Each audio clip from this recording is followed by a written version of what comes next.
오늘 본문에 우리가 함께 읽었던 말씀 통해서 감사와 영광이에요. 같이 한번 읽어볼까요? 시작. 이라고 하는 제목으로 오늘 말씀 같이 나눌게요.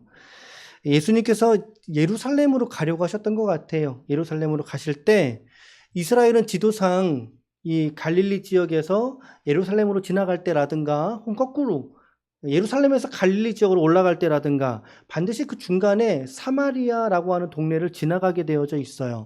그러니까 우리가 오늘 읽었던 이 본문의 말씀의 지리적인 배경은 바로 이 12절 말씀을 여러분 한번 보실까요? 2절 보면 한 마을에 들어가시니라고 되어져 있는 것을 보면 아마 사마리아 근방에 그 초입에 한 작은 나병 환자촌을 끼고 예수님이 지나가셨던 것 같습니다. 자, 그런데 예수님이 지나가신다라고 하는 소리가 들리니까 이 나병 환자 몇 명이 등장하나요? 오늘 말씀에 기억나시나요? 몇 명 등장하죠? 10명이 등장합니다. 10명이 지나가면서 지나가는 예수님을 향해서 소리를 지르게 되는데요. 13절 말씀에 보면 뭐라고 소리를 지릅니까? 같이 함께 우리 13절 읽어볼까요?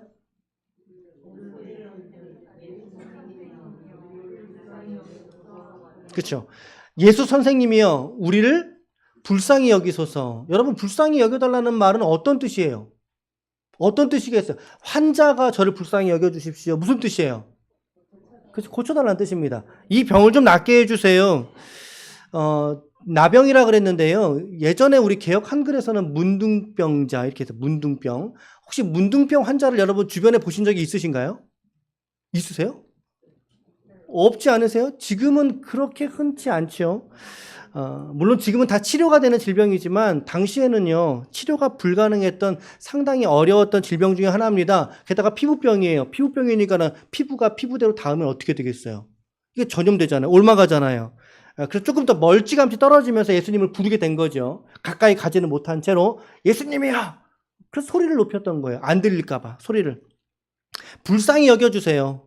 라고 그들은 예수님 앞에서 말하게 됩니다. 오늘 우리도 우리의 삶에서 하나님 앞에 이와 같은 아픔들을 가지고 나아올 수 있을 것 같아요. 하나님, 이것 좀 고쳐주세요. 제 가정을 고쳐주세요. 하나님, 제 남편을 고쳐주세요. 아내를 고쳐주세요. 제 자식들을 고쳐주세요. 그리고 중요한 원리는요, 주님께 나아와야 한다는 사실입니다. 동의하십니까? 주님께 나오지 않고는 부르짖을 수 없다는 거죠. 오히려 그 부르짖음이 크면 클수록 공황이 돼버리는 거야. 그냥 공허한 소리가 돼버린다는 거죠. 주님께 이야기를 할 때 주님이 어떤 말씀하셨냐면요, 14절로 데리고 가십니다. 14절에 시작. 보시고 이르시되 가서 제사장들에게 너희 몸을 보이라 하셨더니 그들이 가다가 깨끗함을 받았다. 자, 이 14절 한번 잘 관찰해 보세요. 이게 무슨 의미가 있을까? 잘 보세요. 이상한 점이 한 두어 군데 있지 않으십니까? 이상한데? 자, 먼저는 주님께서 이 10명을 향해서 어떤 치료의 행위를 하셨나요? 안 하셨나요? 안 했다는 거예요. 어떤 치료 행위도 하지 않으셨다라는 거죠. 아무런 행함도 없이 그저 말씀으로만 뭐라고 말씀하세요? 제사장에게 가서 너희 몸을 보여라. 당시에는요, 이 제사장의 직분이 전염병이라든가 혹은 부정하게 된 것을 야, 이제 깨끗해. 먹어도 돼. 너는 이제 깨끗해. 우리 공동체에 참여해도 돼. 라고 하는 판단을 누가 했냐면 제사장이 했던 시절이거든요. 근데 이들은 알아요. 자기 몸에 아직 고름이 나오고 있다는 걸. 이들은 알고 있어요. 예수님이 비록 야, 가서 보여줘. 라고 이야기는 하셨지만 예수님 지금 속을 모르시네. 전 아직 이렇게 고름이 나고 있는데요. 아직 나는 고침받은 것 같지 않은데요. 그런데 가라고요, 예수님. 좀 이상한 상황이 벌어지게 되는 거죠. 이상한 상황이. 그런데 여기서 더 이상한 것은 이 나병 환자들이 가더라는 것입니다. 예, 여러분, 사람 몸 아픈 거는 누가 알아요? 그 나만 알아요, 사실은. 누구도 몰라요. 의사가 100명이 와도 내 아픈 정도를 사람들은 몰라요. 근데 이들도 자기 아픔을 자기가 알고 있죠. 자기 몸 상태의 컨디션을 알고 있을 거 아니에요. 근데 예수님이 가라고? 어떻게 갑니까, 예수님?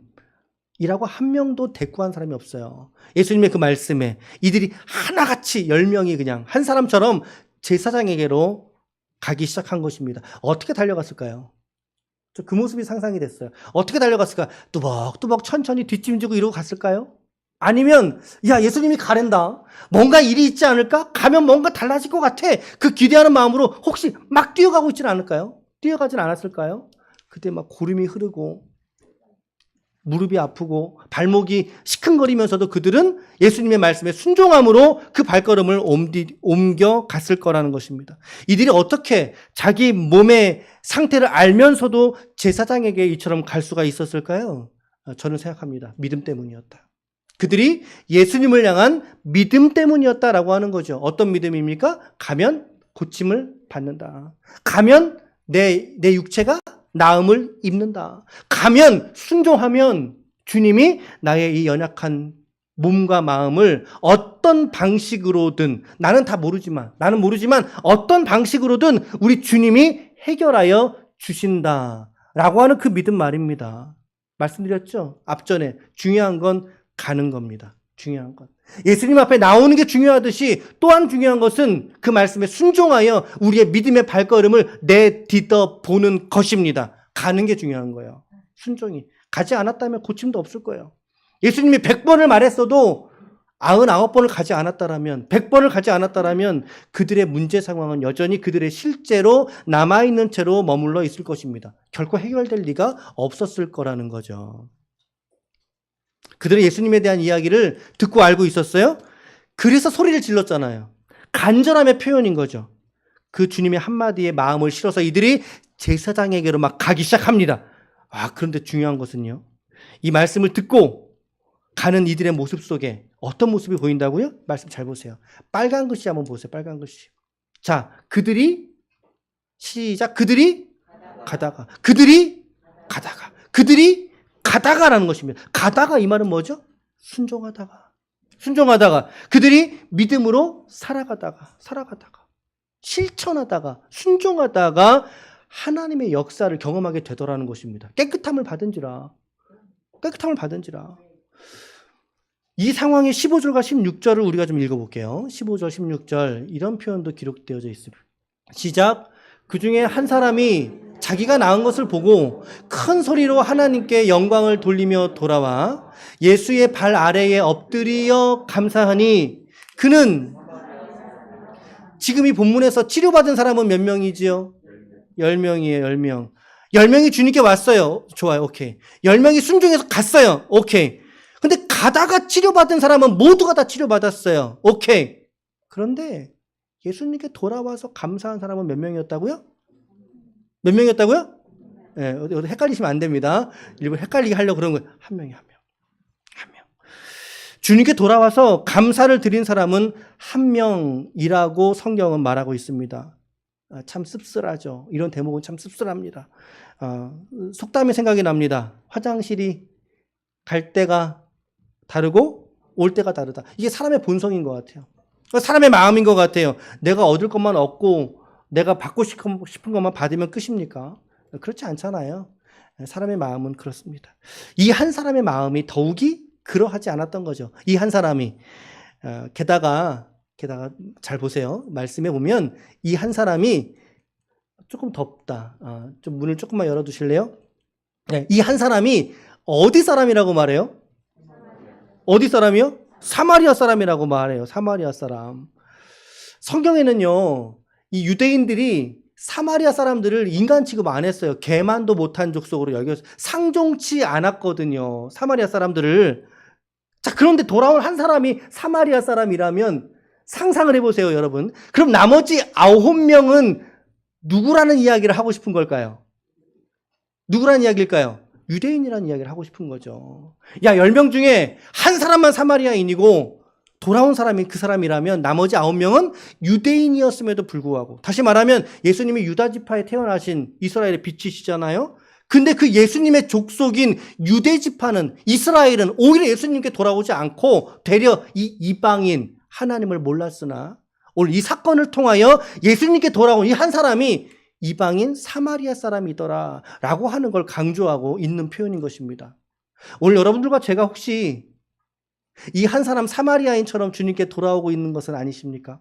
오늘 우리는 이 한 사람처럼 한 사람의 부르심이 오늘 저와 여러분들 앞에 놓여져 있는 줄로 믿습니다.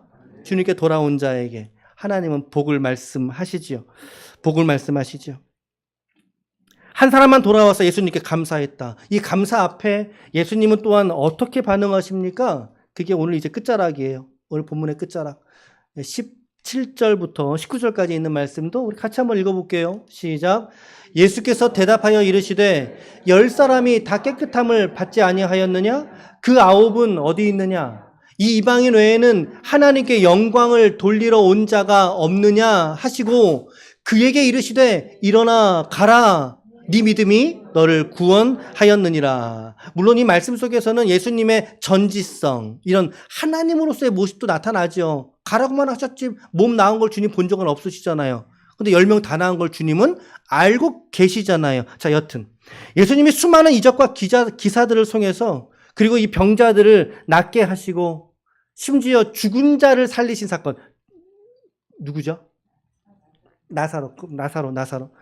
이것들을 보면서 여러분, 과연 저와 여러분들은 이 성경 속의 예수님에 관한 기사들을 과연 나는 그저 신화, 그저 좋은 모범이 되는 어떤 한 위인의 한 사람의 행전 정도로만 보고 나와 상관없는 일로 여길 것인가? 아니면 오늘 아까 보셨던 영상의 말씀들과 같이 보면서 아니, 저 예수님은 나를 구원하시고 나의 구원을 이루신 나의 주님이셔 라고 하는 그 믿음을 회복하면서 다시금 내 안에 풍성한 그리스도인의 새로운 삶을 살아갈 것인가 라고 하는 중요한 기로에 우리가 오늘 놓여져 있는 것입니다. 예수를 생명으로 믿어서 이가 주시는 구원과 능력을 내가 경험하고 나타나면서 살아갈 것인가. 주님께 나아갈 것인가 라고 하는 것입니다. 우리가 오늘 본문의 말씀을 읽었어요. 이 말씀 안에서 우리가 이렇게 그러므로 접근해 볼 수 있습니다. 메시지 첫 번째입니다. 첫 번째. 자, 시작. 주님께 나아갈 때 구원이 참 비참한 인생이었습니다. 이 10명의 인생이. 지금이야 나병 충분히 다 치료가 되는 병이죠. 이 시대가 예수님 시대가 2000년 전입니다. 2000년 전이니까 지금 우리 역사로 친다면 이때가 언제냐면 이제 고조선이 망하고 백제가 제일 먼저 AD 18년경에 일어섰다 그래요. 백제 고구려 신라가 처음으로 발흥하던 그 시기예요. 그러니까 얼마나 옛날 일입니까 이때가. 이때는요 병이 나면 손댈 틈이 없는 거예요. 그러니까 병을 고칠 수 있는 재간이 없는 거죠. 그래봐야 기껏해봐야 격리하는 거예요. 떨어져 있어. 이들에게 소망이 있었을까요? 오늘 10명의 이 문둥병자에게 소망이 있었을까요? 기적으로라도 병이 낫지 않으면 그들은 평생 마을로 들어가지도 못합니다. 공동체로 들어가지도 못해요. 어귀나 근처에서 떠돌다가 몇몇 가구나 모여서 살다가 죽으면 그만인 인생이었던 것입니다. 그런데 예수께 나아가지 않습니까? 중요한 건 그 지점이라는 거예요. 예수님께 나아간다라는 거예요. 그들의 유일한 소망을 예수에게 두었기 때문에 그들은 예수 앞에 나아갈 수 있었던 것입니다. 오늘 저와 여러분들에게도 예수 앞으로 가까이 나아갈 수 있는 은혜와 축복이 오늘 여러분들의 영혼 속에 이루어지기를 축원합니다. 예수님이 왜 우리에게 생명이신가? 예수님이 왜 우리에게 소망이고 왜 주님을 능력이라고 말하는가? 제가 권면해서가 아니에요. 성경이 예수님에 관하여 말씀하고 있기 때문이죠. 특히나 예수님 스스로가 자신에 대해서 말씀하셨단 말이에요. 뭐라고 하셨나요? 몇 구절만 읽어볼게요. 시작. 나는 빛으로 세상에 왔나니 무릇 나를 믿는 자로 어둠에 거하지 않게 하려 함이로라. 오늘 우리 인생이 앞이 캄캄한 것 같은 어둠 속에 있습니까? 예수를 인격 안에서 깊이 만나보십시오. 밝은 빛으로 우리의 삶을 열어주실 줄로 믿습니다. 요한복음 말씀입니다. 시작. 예수께서 이르시되 내가 곧 진리요 나로 말미암지 아버지께로 올 자가 없느니라. 아멘. 아멘. 제가 한 얘기 아니에요. 예수님이 하신 말씀이에요. 그것도 직접 앞법으로 직접 하신 말씀이라는 거죠. 예수님의 또 구절은 더 있습니다. 예수님에 대한 말씀은 더 있어요. 자, 넘어가 볼까요? 시작. 수고하고 무거운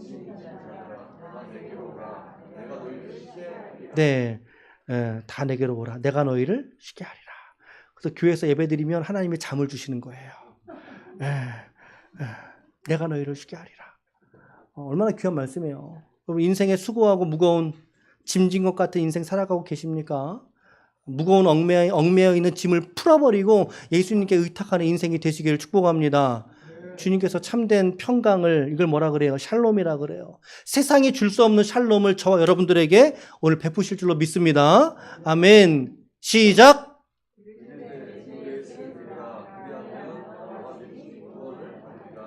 아멘. 아멘. 우리가 과연 이 예수님의 이 이야기들을 통해서 저 목사님 오늘 좋은 말씀 하시네 에서 끝나면 너무나 안타깝게도 여러분과 예수님은 어떠한 접점도 찾지 못한 채로 그냥 돌아가실 겁니다. 이 시간에 왔다가 1시간, 1시간 반 축하하고 권면하고 참 좋아요. 근데 중요한 건 예수님과 우리와의 연결점이에요. 인격적 만남인 거예요. 세례식의 의미가 그런 의미를 가지고 있잖아요. 그렇죠? 오늘 여러분들에게 오늘 믿음으로 또 귀한 마음을 담아서 권면합니다. 주 예수를 믿으십시오. 그리하면 여러분과 여러분들의 가정과 여러분들의 삶이 하나님이 주시는 평강의 구원을 충만히 누리게 될 줄로 믿습니다. 주님께 나아오셔야 됩니다. 나아갈 때 우리에게 예비하신 구원은 시작이 되는 거예요. 물론 신학적으로는 예정과 작정과 여러 가지 의미가 있지만 일단 우리가 지금 이해할 수 있는 수준으로 예수님께 나아갈 때 우리의 구원이 시작되는, 여러분들의 삶의 변화는 주님께 나아갈 때야 비로소 시작이 된다. 자, 첫 번째 메시지. 두 번째 메시지는 이런 메시지를 오늘 좀 드릴게요. 이제 뭐 감사 얘기를 안 할 수 없죠. 시작. 나병 환자가 감사하러 왔단 말이죠, 지금. 예전 번역에는 사례하니 이런 표현을 썼는데, 사례든 감사든. 여러분, 감사하러 나왔는데, 그런데 예수님은 이 감사하러 나온 이 나병 환자 한 명, 이 병을 낳았죠. 이 사람에 대해서 이 감사를 어떻게 해석을 하고 계세요? 이가 하나님께 무엇을 돌리러 왔다? 그렇죠. 제 성경의 말씀에 보면 이가 바로 하나님께 영광을 돌리러 왔다라고 말씀하고 있어요. 그는 감사하러 왔는데 예수님은 그 감사를 어떻게 받으십니까? 하나님께 영광이다라고 말씀하고 있다라는 거예요. 이 말은 감사 이퀄 영광이라고 하는 도식이 성립되는 장면인 거예요. 우리 성도들에게 이런 말씀 제가 곧잘 합니다. 하나님께 영광이 되시기를 축복하고 이런 표현 제가 곧잘 쓰잖아요. 그럼 어떤 분은 영광이라는 단어를 영광이 도대체 무슨 뜻이야? 너무 어렵게 가지 마시라는 거죠. 하나님 되심이 나타나는 게 영광. 어렵게 가지 말고 영광은 무엇이라고요? 하나님께 감사로 나아가는 삶에 있는 줄로 믿습니다. 하나님께 감사하는 것이 하나님께 영광 되는 줄로 믿습니다. 무엇보다 성도의 감사가 바로 하나님께 이처럼 영광되고 기쁨이 된다. 빌립보서 4장 11절에서 13절 말씀에 내가 궁핍함으로 말하는 것이 아니야. 나는 어떠한 형편에서든지 자족하기를 나는 배웠어. 신앙 안에서, 믿음 안에서 자족을 배웠어. 나는 비천에 처할 줄도 알아. 그래서 나는 풍부에 처할 줄도 알고 모든 일, 곧 배부름과 배고픔과 풍부와 궁핍해도, 이 말 조금 더 우리가 이해하기 쉽게 바꿔본다면 우리 인생의 희노애락 중에도, 우리의 모든 전생의 삶 속에서도 나는 일체의 비결을 배웠거든. 일체의 비결. 그게 뭘까요? 예수 그리스도를 만나는 거야. 그리스도로 말미암아 내가 이 땅을 감사함으로 하나님께 살아드릴 수 있는 그 비결을 배웠다라는 거예요. 그러면서 바울이 아주 도전되는 말씀하시죠. 시작. 바로 이 지점이죠. 우리는 모든 것을 할 수 있는 것에만 초점을 기울여요.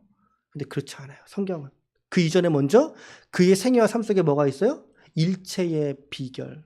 우리의 삶의 어떠한 상황에서도 불구하고 하나님께 감사로 나아갈 수 있는 그 비결을 배운 자가, 그 비결을 습득한 사람이 모든 것을 할 수 있는 거예요. 모든 것을 할 수 있는 거예요. 그러므로 여러분, 감사는 하나님 앞에 영광이 되는 것입니다. 예수 안에 이런 능력이 있어요. 여러분들의 모든 형편들, 자족함, 하나님께 감사함을 배웠다라고 말씀하고 있는 것입니다. 자, 마지막으로 세 번째입니다. 세 번째는요. 자, 같이 읽어볼게요. 시작. 감사는 구원의 증거이다. 그리고 감사는 받은 바의 도리이며 성도의 삶의 열매이다. 그렇죠?